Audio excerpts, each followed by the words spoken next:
Monday afternoon, our fourth coach of the day caused me to just ask a question. Ron, were you sitting there this morning?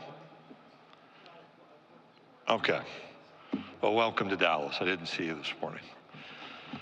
Clark Lee, who became Vanderbilt's 29th head football coach in December of 2020, enters his fourth season at his alma mater. If you have not had a chance to visit Vanderbilt's campus recently, you should go see what's happening around the football stadium and actually the entire Vanderbilt campus from a growth and building standpoint. It's really encouraging to see.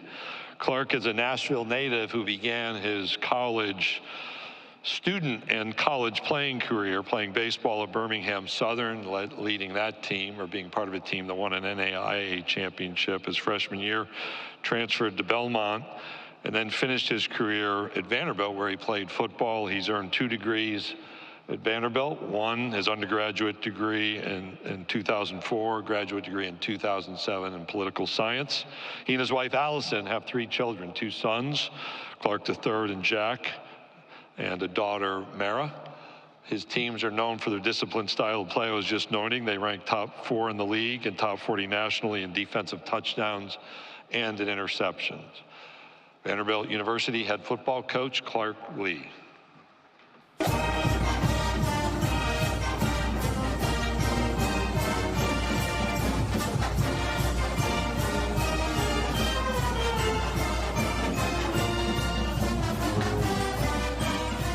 All right, thanks, Commissioner.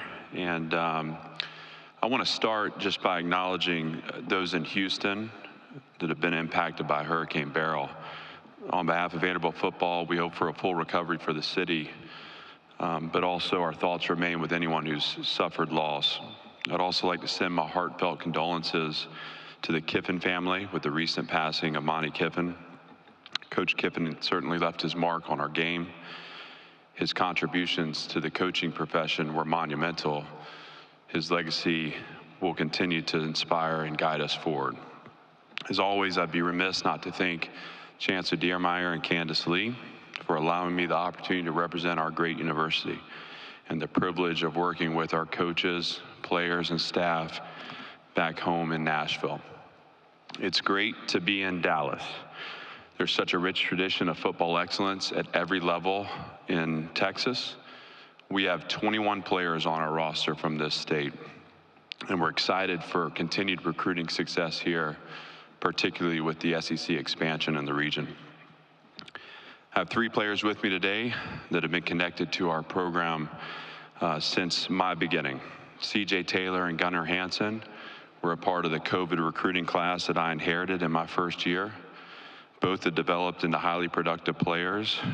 CJ has been the most explosive playmaker on our defense for the past 2 seasons, and Gunnar anchors our offensive line, having amassed 22 starts, including 17 consecutive. You'll also meet Langston Patterson today. Langston was early to buy into the vision for what's possible with Vanderbilt football as our first committed player in my time as head coach.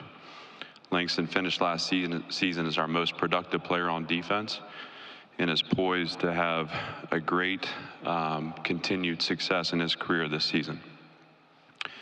As we grow success in time, there will be a few guys that I'll remember as critical to setting the foundation for our program. CJ, Gunnar, and Langston are certainly a part of that group. A year ago, I spoke to you about our program taking the next step, about building on the progress we made from year 1 to year 2. As I've said in the past, success is seldom linear, and unfortunately, we dipped in our performance and fell well short of our goal of competing in postseason play. It's a core belief of mine that challenges present opportunities, specifically opportunities for growth. And with that in mind, at the conclusion of the last season, I set out to understand more about our shortcomings so that I could make adjustments to get us back on track. I approached every decision this all-season looking to answer 2 important questions. What am I meant to learn from this adversity? And how can we use it as an inflection point and a catalyst to our future success? From this exercise, we've changed in 3 fundamental ways. First, we've changed the way we train. It was clear we weren't developing physically at a rate that was closing the gap between us and our league peers, and that a new approach was needed in the weight room. This led to the hire of Robert Steiner, who brings an excellent track record of developing football teams while also building culture in the weight room. Coach Steiner's impact has been immediate, and our team has benefited in measurable ways from his philosophy and approach. Second, we've changed our tactical systems on offense and defense. In the role of offensive coordinator, I hired Tim Beck, who joins us from New Mexico State. Last season, Tim engineered the number 14 rushing offense and the number 12 offense in yards per play. The improvement made by his unit in 2 years at New Mexico State stood out to me and demonstrates the type of developmental success needed at Vanderbilt. He also brings 10 years of experience as a head coach, including a national championship in 2011. Along with Tim, I decided to take over the role as defensive coordinator. This is a job that I know well, and my belief that I could positively impact this side of the ball kept me from having to put anyone else in front of our defensive players. Consequently, I've grown closer to the team and my work with the defense, as I'm able to build connection through teaching the game that we love and share. In taking on this responsibility, I needed to round out the staff with someone who had the experience to strengthen our operational systems while sharing in the responsibilities that traditionally fall to the head coach. Jerry Kill brings to our staff 175 wins over 24 years as a head coach. He's built programs at challenging places throughout his career, and I can think of no one better to lock arms with as we continue our climb at Vanderbilt. Finally, we've expedited the transformation of our roster.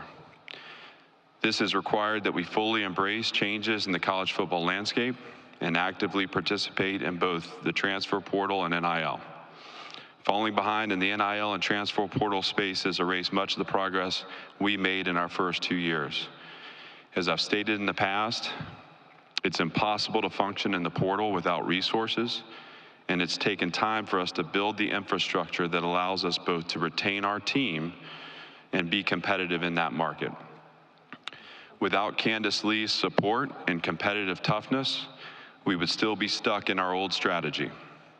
As it is, we've been able to adjust and adapt, and though we still have a ways to go, we're in a much better position to support our team now than we were a year ago.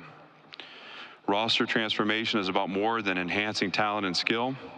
It's also been important for us to address the spirit of our program and shed the mindset of our past. We'll have 53 players on our roster this season that weren't with us a year ago. And of our 120 players, 106 have been recruited into my vision for success at Vanderbilt. This will be the first season in which the majority of the teams signed up for the mission we're on, which is a long way from the initial team of 98 we fielded in 2021. When I accepted the job at Vanderbilt, I set out to build a program that serves the long-term interests of the players, one that is the caretaker of future success, the steward of holistic development, and healthy experience. Even as the context for our game changes, I will not abandon this mission. It's what I believe in, and the only way I know how to coach. With that said, we do have to adjust our course as the ground beneath our feet shifts, but in doing so, we don't have to lose our souls. We still have choices. People first, mission always. Our challenge now is to uphold our righteous standards while embracing a more short-term strategy of winning football. This is the reality of our game now and what winning requires of us. I'm proud of the efforts we've made to position our program to get back on track. I believe wholeheartedly in the mission we're on, and I look forward to taking the field with Team 4 in just a few weeks. Thank you, Coach. If you have a question, please raise your hand. We'll get a microphone. Please give your name and affiliation. We have Grant, Dylan, and Dinah. We will get a microphone to you. Okay, we're going to start, Coach, in the section in front of me, about 3/4 of the way back, right here in the center. Eric Henry, Horns 24/7. Two-part question for you, Coach. One is wondering if you could talk about what the addition of Diego Pavia has brought to the team. And secondly, just your thoughts on Oklahoma and Texas joining the league and the fact that you host Texas this year. Yeah, first of all, it's just a great time for the SEC. And what Commissioner does as the leader of this organization impresses me endlessly. And so the addition of the two teams, I think is great for our sport. I think it's exciting. I'm proud to be a part of this league. And, you know, there's been kind of a 3-year runway here. So it feels like, I don't know, they've been with us for a while, but certainly to have them as a part of the league and to compete against them is going to mean a lot. Diego brings experience. He brings a competitive edge. We've already, you know, felt his presence in our locker room. There's a quarterback competition that we're undergoing right now, and that'll be true up until we play Virginia Tech. But we're glad to have him, just like we're glad to have the other additions to our roster. For those that know Diego, know that he's a unique competitor he just exudes edge, and really, really proud to have him in black and gold.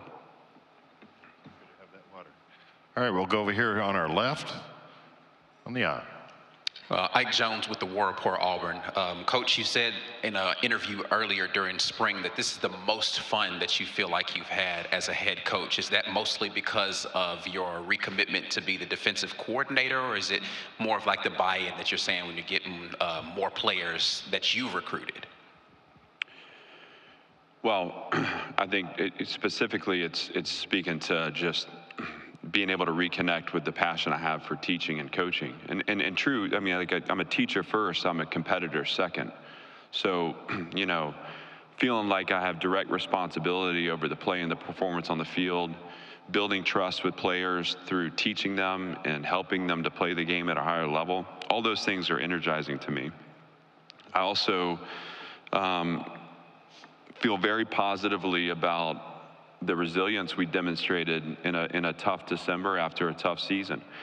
And the idea that we're, you know, able to bolster our roster and to do things to build competition on our team, those are things as a competitor that excite me too. And again, you know, Candace Lee's been such a great partner on all this.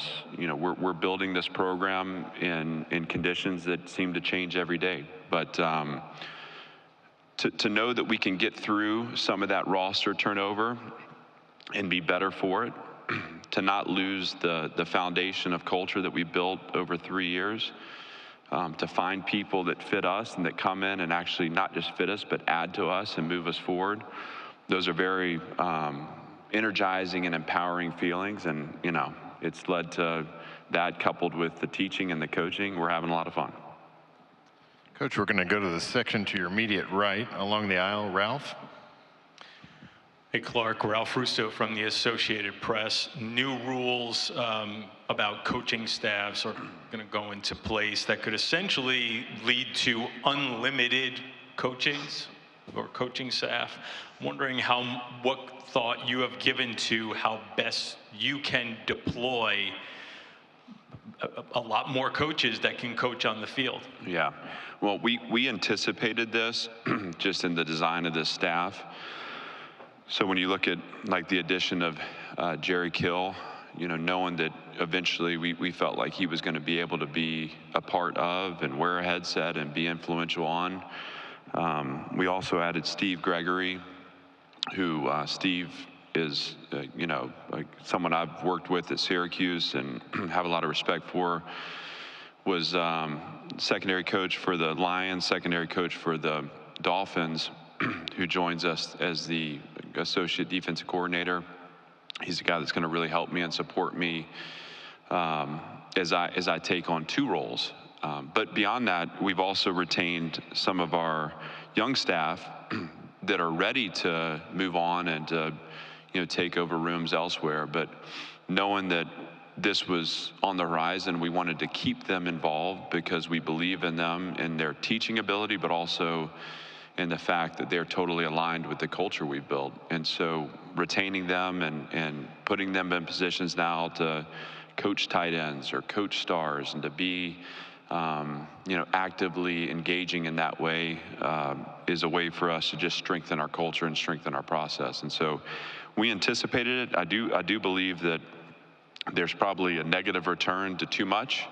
Obviously, like any situation, the more voices you have, the more opinions you have, the more important it is that as a leader that you hone in on what you want to do and you set a course for everybody. But certainly we feel we were positioned to take advantage of that rule, and we'll look to continue to do that moving forward. Coach, we'll go into the section in front of me, right ahead, but fourth row. Sean J. Roger from CBS Sports. Coach, what really drew you to that New Mexico State Brain Trust, and what do you kind of hope that they're able to bring to your program? Well, I've always wanted to go to Las Cruces, so I'm just kidding. I've always had a great respect for Jerry Kill, and as a young coach, competed against him, I think it was 2013, in the Texas Bowl. He was at Minnesota, I was at Syracuse, and just in watching his team play then, I remember just having such admiration for the style of play. Jerry's a guy who has such a reputation for program building, and again, the respect that people have for him in our profession goes beyond just the wins and losses. It's how he's done it, and that struck a chord with me as a young coach, and I've continued to follow him through my career. So I happened to cross paths with him in 2022, and actually finally had a chance to introduce myself and exchange contacts, and followed his progress at New Mexico State. And the bowl game in year one was celebrating that for him from afar.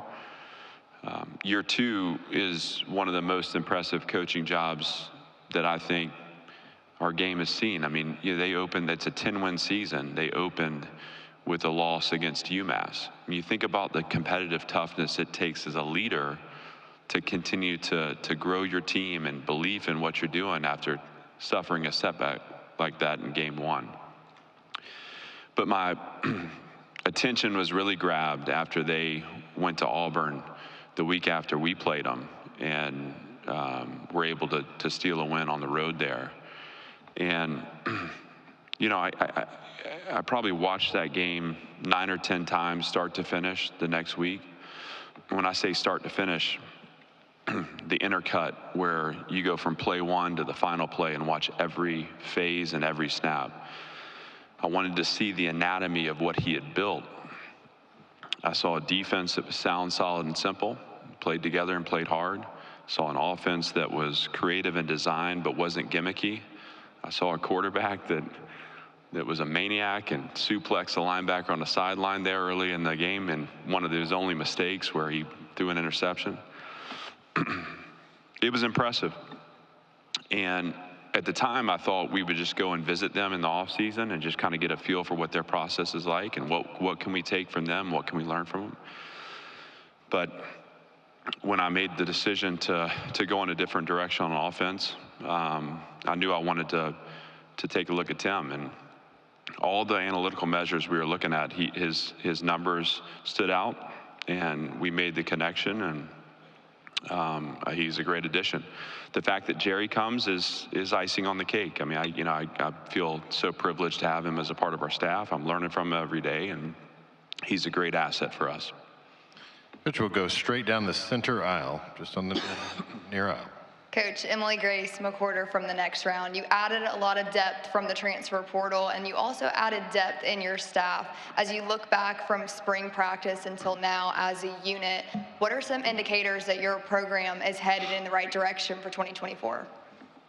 Well, we play a lot more football now than we ever have in the past, and so you kind of have a feel for how your team is performing in the systems and competing in the systems. And obviously, just like every other program, our kids wear GPSs on the field, and so we got measurables that tell us that we're moving in the right direction. But one of the things that I feel like is most impressive is the speed has increased, but so has the weight. And so, like, when you look at our edge players, average weight gain from January till now, an average addition of 16.4 pounds. I mean, that's impressive. You talk about the tight end group averaging 12 pounds, of weight gain. Safeties averaging 10 pounds of weight gain, so on and so forth. I can go down the list. What you realize is we're becoming a faster team, we're becoming a bigger team. And so independent of just seeing performance in the systems and getting a little more exposures that way, we can see the physical development of our roster. And again, for us, especially early in on this build, we're not positioning our squad the best we can unless we're making those gains.